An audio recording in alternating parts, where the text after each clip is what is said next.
ಲಾ ಇಲಾಹ ಇಲ್ಲಲ್ಲಾಹ್ ಸತ್ಯದ ಸುಗಂಧವಿದು. ಕುರಾನ್ ನೀಡಿದ ಬೆಳಕಿನಲ್ಲಿ ಸಾಗಲಿ ನಮ್ಮಿ ಬದುಕು. ಕರುಣೆಯ ಸಾಗರ ಅವನು, ಕ್ಷಮೆಯ ಸಾಕಾರ ಅವನು. ಎಲ್ಲರನ್ನೂ ಪ್ರೀತಿಸು ಎನ್ನುವ ಮಹಾನ್ ಸಂದೇಶವಿದು. ಹಮದುಲಿಲ್ಲಾಹ್. ಹರಮಾಡುವ ಅಹಂಕಾರವ ಬಿಡು, ಪರೋಪಕಾರದ ಹಾದಿಯಲ್ಲೇ ಸ್ವರ್ಗದ ದಾರಿಯ ನೋಡು.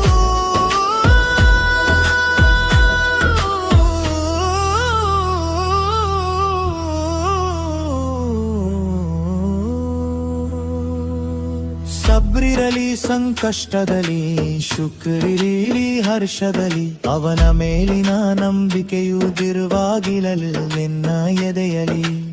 ಒಬ್ಬ ಮಾನವನ ಕೊಂದರೆ ಇಡೀ ಮನುಕುಲವ ಕೊಂದಂತೆ. ಒಬ್ಬನೊಬ್ಬ